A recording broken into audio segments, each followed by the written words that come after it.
मेरा नाम है बेबी बारूद और ये मेरी सच्ची कहानी है। हालांकि आप लोगों को मुझ पर विश्वास नहीं होगा, पर मेरे मुंह से निकला साला एक एक शब्द सच्चा है। तो एक बार की बात है जब इंसान आकाश में लोहे के पंखों से उड़ा करता था, तब मैं भी उनके साथ उड़ रही थी। और ऐसा नहीं है कि ये मेरा पहली बार था, मुझे हमेशा एक देश से दूसरे देश ऐसे ही घूमना पड़ता था, जिसमें मैं इंसानों की लिखी हुई कहानियों की सच्चाई ढूंढती थी। आगे जब मैं इस्तांबुल के सदर बाजार में घूम रही थी तो मैं एक दुकान पर गई, क्योंकि कोई भला अपने भाग्य से कैसे बच सकता है, जहां मुझे ये कचरा जैसी दिखने वाली बोतल पसंद आ गई जो आग में जली हुई थी। जिस बोतल को मैंने दुकानदार से पैक करवाया और उसे लेकर अपने होटल रूम पहुंची। और जब मैं उस बोतल को रगड़ रगड़ कर साफ करने की कोशिश कर रही थी तब उस बोतल का ढक्कन खुल जाता है, जिसमें से चमकदार धूमंडल निकलता है। मैं उस धुएं के पीछे गई और जो मैंने देखा उसे देखकर मुझे अपनी आंखों पर यकीन नहीं हुआ, जिस पर अपनी आंखें बंद करके मैंने 3 तक गिनती गिनी कि अगर वो मेरा वहम होगा तो गायब हो जाएगा।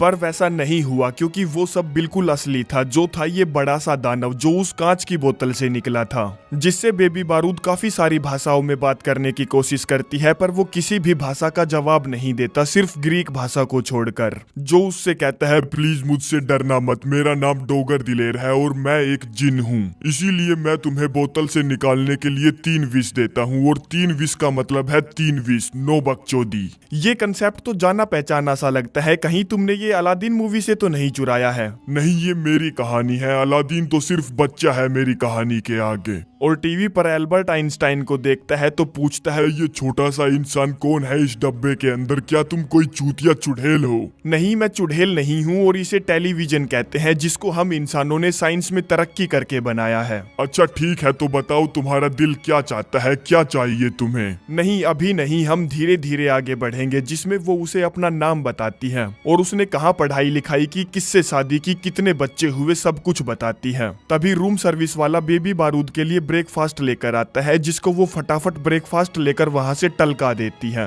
और तब तक डोगर दिलेर भी छोटा होकर इंसानी रूप में आ जाता है, जो कि बिल्कुल सही ऑप्शन था। जिस पर बेबी बारूद उससे पूछती है कि बताओ तुम कांच की बोतल में कैसे कैद हुए? ये एक बहुत लंबी कहानी है। मैं किसी भी बोतल में अब तक 3 बार कैद हो चुका हूँ, क्योंकि मैं साला जिन होने के साथ साथ एक बहुत बड़ा चूतिया भी हूँ। क्योंकि मुझे भाड़-चोद बहुत मजे आते थे महिलाओं के साथ बात करने में, उनके साथ खेल खिलाड़ी करने में, जो कि मेरे लिए बहुत गलत साबित हुआ। इसीलिए मुझे भविष्य में बहुत ज्यादा सावधान रहने की जरूरत है महिलाओं से। तो जब तुम पहली बार कैद हुए थे तब कौन महिला थी तुम्हारी बर्बादी के पीछे? सीबा की रानी, द क्वीन ऑफ सीबा, जिसके राज में मेरा बिल्जेरियन जैसा लाइफस्टाइल था। तो क्या वो सुंदर थी? नहीं, वो सुंदर नहीं थी, बल्कि अपने आप में ही सुंदरता थी। जिसके राज में मैं बिल्कुल आजाद था, यहाँ तक कि मैं क्वीन के सोने वाले कक्ष में कभी भी आ जा सकता था। फिर एक दिन सब बदल गया जब किंग सुलेमान सीबा की रानी को रिझाने के लिए रेगिस्तान पार करके आया। क्या मतलब है तुम्हारा किंग सुलेमान सीबा की रानी के पास आया, जबकि सभी पवित्र ग्रंथों में तो ये लिखा है कि सीबा की रानी उसके पास गई थी? नहीं, सीबा की रानी उसके पास नहीं गई थी, क्योंकि मैं वहीं था। मैंने उसको बहुत समझाने की कोशिश की कि तुम्हें अपने आप को किसी मर्द के बंधन में बांधने की कोई जरूरत नहीं है, पर उसने मेरी एक ना सुनी। जिसके बाद किंग सुलेमान ने उन्हें अपना संगीत सुनाया, जो कि सचमुच बहुत ज्यादा प्यारा था। जिस संगीत को सुनकर रानी उससे मंत्रमुग्ध हो गई और वो उन्हें बिस्तर तक ले गया और बम्बू गाड़ के तंबू लगा दिया। जो सब मैं वहीं छुप कर देख रहा था, और तब तक किंग को एहसास हो चुका था कि मैं रानी से बहुत अंदर तक जुड़ा हुआ हूँ, जो कि उन्हें अपने लिए एक खतरा लगा। तो उन्होंने मुझे एक पीतल की बोतल में कैद कर दिया, क्योंकि वो एक बहुत बड़े जादूगर जो थे। जिसके बाद उन्होंने मुझे लाल समंदर में फेंकवा दिया, जिस पर मेरे बचाव में रानी साहिबा ने कुछ नहीं कहा, जैसे मेरी उनके लिए कोई अहमियत ही नहीं थी। जिस वजह से मैं 2500 सालों तक वहीं कष्ट और पीड़ा में पड़ा रहा। तो 2500 सालों तक तुमने नींद के अलावा क्या किया? देखो बेबी बारूद, मैं आपको एक बात बता देता हूँ कि जिन कभी भी नहीं सोते, और अपना टाइम काटने के लिए मैं पहले के 100 सालों तक अपने भाग्य को कोसता रहा। जिसके बाद कई 100 सालों तक मैंने हर उस परमात्मा से विनती की जिसको मैं जानता था और जिसको मैं नहीं जानता था, पर उनसे मुझे किसी भी तरह का कोई भी जवाब नहीं मिला। और बेबी बारूद से कहता है, अब बहुत हो गया तेरा, तो चल अब फटाफट अपनी विश मांग, जो भी कुछ तू अपने दिल से चाहती है तुझे सब मिलेगा, बिल्कुल LIC की पॉलिसी की तरह, जीवन के साथ भी और जीवन के बाद भी। पर मुझे कुछ नहीं चाहिए और मैंने आज तक अलादीन मूवी इतनी बार देखी है कि मुझे पता चल चुका है कि तुम साले जिन किस हिसाब से खेल खेलते हो और इच्छाओं में फेर बदल करके हमें बेवकूफ बनाते हो। मैं बाकियों के फर्जी जिन की तरह नहीं हूँ, और अगली बार जो तुमने मुझे अलादीन की मूवी से कंपेयर किया ना, तो बहान चोद मैं तेरा भोसड़ा फाड़ दूंगा। पर क्या हो अगर मैं तुमसे कोई भी विश ना मांगू तो? जो सुनकर डोगर दिलेर की फट जाती है कि यार मैं ये किस बवासीर के हाथों में आ गया, और उसे अपने आगे की कहानी बताता है कि किस तरह उसकी बोतल मछुआरों के हाथ लगी। 2500 सालों तक पानी में पड़े रहने की वजह से बोतल के चारों तरफ मिट्टी बिल्कुल पत्थर की तरह जम चुकी थी, जिसको वो मछुआरे पत्थर समझकर यूं ही फेंक देते हैं। जिस पत्थर से कई सालों बाद एक तुर्की योद्धा की हत्या की जाती है। फिर वो एक नीम हकीम के पास पहुंचता है और उससे औषधियां पीसी जाती है, जिसके बाद कुछ साल ऐसे ही बीत जाते हैं और वो पत्थर एक साम्राज्य की दीवार में चुनवा दिया जाता है, जहां एक लड़की जो राजकुमार के प्यार में पागल थी मेरी बोतल पर पैर रखकर उन्हें देख रही थी। तभी उसका पैर फिसलता है और वो दोनों नीचे आकर गिरते हैं, जिस वजह से मेरी बोतल के चारों तरफ से वो मिट्टी हट जाती है। आगे जब वो पूरी तरह से मेरी बोतल के चारों तरफ से मिट्टी हटा रही थी, तभी गलती से उसका ढक्कन खुल जाता है और वहाँ धूमंडल देखकर उसकी फट जाती है, तो वो वहीं बेहोश हो जाती है, जिसका नाम भोसड़ा बाई था, जो कि एक गुलाम रखेल थी और राजकुमार मुस्तफा से प्यार करती थी। इसीलिए उसने मुझसे एक विश मांगी कि राजकुमार का ध्यान सब वेश्याओं को छोड़कर उस पर आ जाए, जिस पर मैंने उसको और ज्यादा खूबसूरत बनाने के लिए अपना तेल दिया, जो तेल सिर्फ सीबा की रानी यूज किया करती थी। जिसके बाद मैंने उस बोतल को वही बाथरूम में उससे छुपाने के लिए कहा, ताकि बोतल की शक्तियां दूसरों के हाथों में न पड़ जाए, और राजकुमार मुस्तफा के कान में जाकर भोसड़ा बाई का नाम लिया और उसने भोसड़ा बाई को अपने कक्ष में बुला लिया। जिसके बाद उसने मुझसे दूसरी विश मांगी कि मैं राजकुमार मुस्तफा के बच्चे की माँ बन जाऊं। मैंने उसको समझाने की बहुत कोशिश की और जब वो नहीं मानी तो मुझे उसे प्रेग्नेंट करना पड़ा, जो बात आग की तरह फैल गई कि ये वेश्या राजकुमार मुस्तफा के बच्चे की माँ बनने वाली है। और तब तक सुल्तान को पता चल जाता है कि उसका बेटा राजकुमार मुस्तफा उनसे उनकी राजगद्दी छीनना चाहता है, जिस पर सुल्तान अपने बेटे को अपने तंबू में बुलाते हैं और उन्हें एक सिपाही के द्वारा मौत की घाट उतरवा देते हैं, और साथ ही साथ वो भोसड़ा बाई को भी मारने का आदेश दे देते हैं। जो सब मुझे पता चल जाता है तो मैं भोसड़ा भाई को समझाने की कोशिश करता है कि वो लोग तुम्हें यहाँ मारने आ रहे हैं, तो फटाफट अपने आप को बचाने के लिए आखिरी विश मांगो। लेकिन वो तो जैसे राजकुमार के मरने की बात सुनकर अपने होशो हवास खो बैठी थी, जिस वजह से वो अपनी आखिरी विश नहीं मांगती और सुल्तान के हत्यारे आते हैं और उसे उठाकर पानी में फेंक देते हैं। मैंने उसको बचाने की बहुत कोशिश की पर देरी हो चुकी थी, जिस वजह से मैं जो तीसरी विश मांगते ही आजाद होने वाला था, फिर से बाथरूम के पत्थर के नीचे छुपाई बोतल में कैद हो जाता हूँ, जो कि एक बहुत बड़ा संकट था, जहाँ से निकलने के लिए मैंने लोगों को चिल्ला चिल्ला कर अपनी तरफ अट्रैक्ट करने की कोशिश की,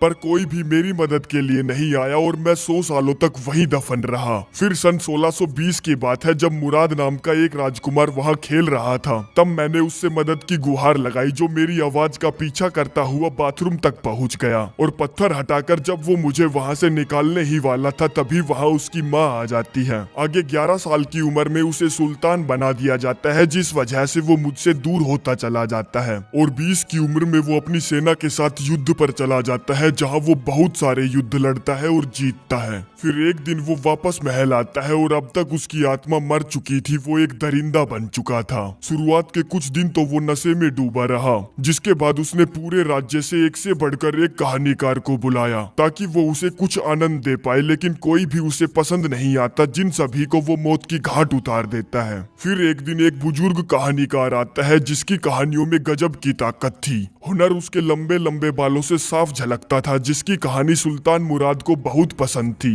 वो उससे हर टाइम कहानियां सुनता था, जिस वजह से वो बुजुर्ग उसका एकमात्र दोस्त बन जाता है। और मेरे पास भी कुछ करने को नहीं था, तो मैं भी उस बुजुर्ग की कहानियां सुनता था, और सच बताऊं तो मुझे भी उसकी कहानियां दिलचस्प और अच्छी लगती थी। फिर एक दिन वो कहानीकार बूढ़ा होकर मर जाता है, जिसके मरने पर सुल्तान मुराद बहुत रोते हैं, जिनके रोने से पूरे राज्य की फटी पड़ी थी कि अब सुल्तान फिर से अपने रुद्र रूप में आ जाएंगे और लाशों का ढेर बिछा देंगे, पर ऐसा नहीं था। सुल्तान फिर से शराब के नशे में डूब डूब जाते हैं और इतनी शराब पीते हैं कि अपना मानसिक संतुलन खो बैठते हैं। फिर एक दिन उन्होंने मेरी पुकार सुनी तो वो मेरी तरफ आने लगे, पर उनकी हालत इतनी खराब हो चुकी थी कि पत्थर को उठाना तो छोड़ो, उनसे दरवाजा तक नहीं खुलता और वो वहीं टपक जाते हैं, जिससे होता तो कुछ नहीं, बस अब मेरी आवाजें सुनने वाला, मुझे महसूस करने वाला कोई नहीं था। तुम कल्पना भी नहीं कर सकती कि किसी ने मुझे कितना अनदेखा किया। इसी वजह से ही तो मैं तुमसे तुम्हारी विश मांगने के लिए कह रहा हूँ। अगर तुमने अपनी विश नहीं मांगी तो मैं इस दुनिया में ही फंस कर रह जाऊंगा। मुझे कोई नहीं देख पाएगा और ना ही कोई सुन पाएगा। मैं हमेशा के लिए अकेला रह जाऊंगा, इसीलिए मेरी जान प्लीज अपनी विश मांग। अरे यार, तू फिर से अपनी चालें चलने लग गया। विश मांग, विश मांग, विश मांग। मुझे पता है तुम जादुई जिन हमेशा हम जैसों का चूतिया काटते हो। एक बार 3 दोस्त समुद्र के बीच में फंस जाते हैं, जिनको एक जादुई मछली मिलती है और वो सभी को एक एक विश मांगने के लिए कहती है, जिसमें पहला दोस्त मांगता है कि वो अपनी बीवी के पास जाना चाहता है, जिस पर वो उसे वहां पहुंचा देती है। फिर दूसरा दोस्त मांगता है कि वो अपने बेटे के पास जाना चाहता है, तो वो उसे उसके बेटे के पास पहुंचा देती है। फिर तीसरा वाला कहता है कि मैं अपने दोस्तों के पास जाना चाहता हूँ, जिस पर वो जादुई मछली एक चाल चलती है और उन दोनों दोस्तों को उठाकर फिर से वहां ले आती है। तो देख रहे हो तुम लोग किस कदर हमें विश के नाम पर बेवकूफ बनाते हो। और उसे कहानी को कंटिन्यू करने के लिए कहती है कि सुल्तान मुराद के मरने के बाद क्या हुआ। सुल्तान के मरने के बाद उसके छोटे भाई इब्राहिम को राजगद्दी पर जबरदस्ती बैठा दिया गया और जब उसकी एक वेश्या उस बाथरूम में नहाने गई तब उसका उस पत्थर पर पैर फिसला और वो पत्थर उसके वजन से चकनाचूर हो गया और वो बोतल उसे मिल गई। मैं उस बोतल से बाहर आया और उसके सामने गिड़गिड़ाने लगा, भीख मांगने लगा कि फटाफट अपनी विश मांग, जो भी तू चाहती है साली भैंस की बच्ची, तुझे वो सब मिलेगा। पर उस भैंस की बच्ची को बैंगन भी नहीं चाहिए था, तो कहती है मेरी विश है कि तू नामुराद फिर से बोतल में कैद हो जाए। जिस बोतल को उठाकर वो पानी में फेंक देती है और इस तरह से मैं तुम्हारे सुरक्षित हाथों तक आ गया। तो बताओ तुम मुझसे क्या मांगती हो? अरे मेरे भाई, मुझे तुमसे कुछ नहीं चाहिए। क्यों ना तुम अपनी बोतल में फिर से वापस चले जाओ, जिसके बाद मैं तुम्हें किसी लालची या हताश के हाथों में सौंप दूंगी, जो तुमसे अपनी 3 विश मांग लेगा। बहनचोद, मैं बोतल में वापस नहीं जाएगा, नहीं जाएगा मैं, असंभव। तुम्हारी वजह से मेरे सर में दर्द होने लगा है। जिस पर वो गुस्से में विश मांगती है कि मेरी इच्छा है तुम मुझसे कभी नहीं मिले होते, जिसके साथ ही वो बोतल टूट जाती है और कुछ नहीं होता, क्योंकि वो विश उसने दिल से नहीं मांगी थी। जो सब देखकर डोगर दिलेर को गुस्सा आ जाता है तो वो उसको कायर कायर बुलाने लगता है।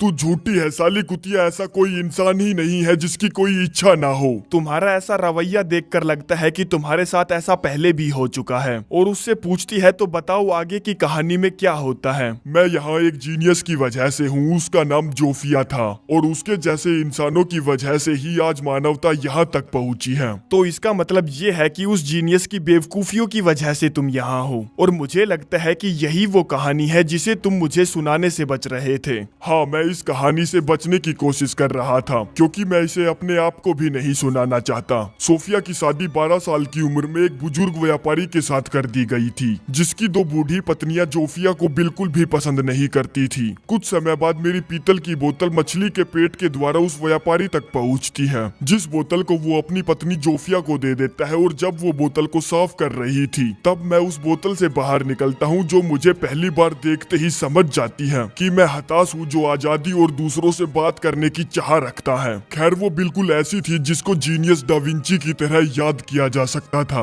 वो सचमुच एक कुशल कलाकार थी, पर उसकी कलाकारी को किसी ने नहीं देखा। वो हमेशा नई चीजें सीखने के लिए उत्सुक रहती थी, जिससे मुझे पता चल गया था कि उसकी पहली विश क्या होगी। और उसने मुझसे मांगी नॉलेज, जो कि काम आ सके, जिस पर मैंने उसे इतिहास, फिलोसफी, बहुत सारी भाषाएं, कविताएं, एस्ट्रोनॉमी, मैथमेटिक्स सब पढ़ाया, जो उसके लिए खुशी की बात थी। जिसके बाद मैंने उसके सारे ज्ञान को इस बोतल में भर दिया और अब हमारे पास बोतलें भर भर के ज्ञान था। हमारे पास उस कमरे में पूरी दुनिया थी, जिस बात पर मैं उसको अपना दिल दे बैठा। और अब उसकी खुशी में ही मेरी खुशी थी। आगे वो एक गणित तैयार कर रही थी फोर्स को समझने के लिए, लेकिन वो उसको सुलझा नहीं पा रही थी, तो बहुत ज्यादा दुखी और परेशान रहने लगी थी। जिस समय उसने मुझसे दूसरी विश मांगी, जिसमें मैंने उसे जिन की तरह खुली आंखों से सपने देखना सिखाया और वो खुद पर खुद सवालों के जवाब ढूंढकर लिखने लगी। उसने लोगों को इलेक्ट्रोमैग्नेटिक फील्ड और फोर्स के बारे में बताया, जिन सब चीजों से हम जिन को बनाया जाता है। तो क्या तुम इलेक्ट्रोमैग्नेटिक से बने हो? हाँ, जैसे तुम लोग धूल से बने हो और एक दिन मिट्टी हो जाओगे, वैसे ही मैं एक छोटी सी चिंगारी से बना हूँ। आगे जब सोफिया मेरे बच्चे की माँ बनने वाली थी, तब मुझे लगा कि हमारे रिश्ते में और सुधार आएगा। पर फिर एक दिन जब वो अपनी आखिरी इच्छा मांग रही थी तभी मैंने उसको वहीं रोक दिया, क्योंकि मैं हमेशा उसके साथ रहना चाहता था, उसका ख्याल रखना चाहता था, और बस यही मुझसे गड़बड़ हो गई। उसने मुझ पर उसको फंसाने का आरोप लगाया, बिल्कुल उसके व्यापारी बूढ़े पति की तरह, जिसका पश्चाताप करने के लिए जब मैं अपने आप को बोतल में फिर से कैद कर रहा था तभी उसने चोद फैला दी, कहा कि मेरी आखिरी विश है कि मैं तुम्हें भूल जाऊं। जिससे हुआ तो कुछ नहीं, बस वो मुझे भूल गई और मैं फिर से बोतल में कैद हो गया।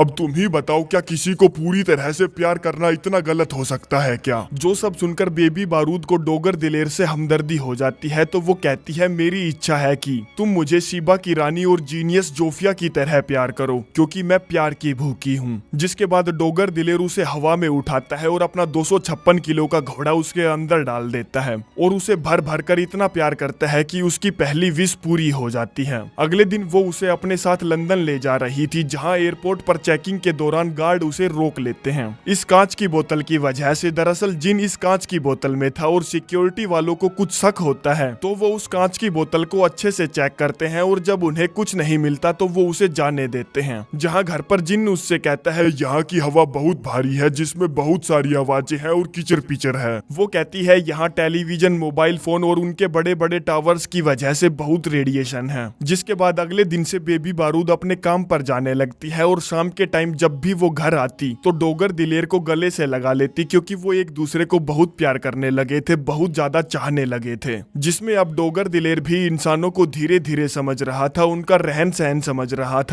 रहा था कि इंसानों ने क्या क्या इन्वेंट किया और कितनी तरक्की की। आगे कुछ दिनों तक ऐसा ही चलता रहता है और एक शाम जब बेबी बारूद घर आती है तो उसे डोगर दिलेर घर में कहीं नहीं दिखता, जिसको वो बेसमेंट में ढूंढती है, जहां वो उसको उसकी खराब हालत में देखती है और उससे बात करने की कोशिश करती है तो वो कुछ नहीं बोलता। जिस वजह से वो अपनी सेकंड विश मांगती है, कहती है, मैं चाहती हूँ कि तुम मुझसे बात करो, और उससे पूछती है कि तुम्हें क्या हुआ था। मैं सो गया था। पर तुमने तो कहा था कि जिन कभी भी नहीं सोते। हाँ, और इसी वजह से मुझे लग रहा है कि मैं यहाँ के माहौल के लिए नहीं बना हूँ। इलेक्ट्रोमैग्नेटिक फोर्स मेरी यहाँ कहकर मार रही है, इसलिए हमें अभी के अभी यहाँ से कहीं दूर जाना पड़ेगा। तुम इस पूरे संसार में कहीं भी चले जाओ, लेकिन इलेक्ट्रोमैग्नेटिक फील्ड तुम्हारा पीछा नहीं छोड़ेगी। इसीलिए मुझे लगता है कि ये जगह और समय तुम्हारे लिए नहीं है। और मैं अब तीसरी विश मांगती हूँ कि तुम जहाँ से भी आए हो, जिस भी समय से आए हो, आजाद होकर वापस लौट जाओ। जो बोलते ही वो कांच की बोतल टूट जाती है जिसमें जिन यहाँ आया था और वो गायब हो जाता है। जिसके जूतों और कपड़ों को वो एक डब्बे में पैक करके बेसमेंट में रख देती है और कहानी चली जाती है 3 साल आगे, जहाँ अब तक बेबी बारूद ने अपनी पूरी कहानी बुक में लिख दी थी। जिसके बाद जब वो घर जाने लगती है तब उसे कुछ एहसास होता है तो वो पलट कर देखती है कि डोगर दिलेर वापस आ गया है। जो उसे अपनी आंखों का धोखा लग रहा था तो वो 3-2-1 गिनती है, पर डोगर दिलेर वहाँ सच में था। जिसके बाद वो उसके साथ जाने लगती है और हमें बताती है कि डोगर दिलेर मेरे पास बार बार टाइम टू टाइम आता रहता था, क्योंकि उसने मुझसे वादा किया था कि वो जीवन भर मुझसे मिलने आता रहेगा। जिसके साथ ही ये खूबसूरत कहानी यहीं पर समाप्त हो जाती है। और अगर आप लोगों को ये कहानी अच्छी लगी हो तो धन्यवाद।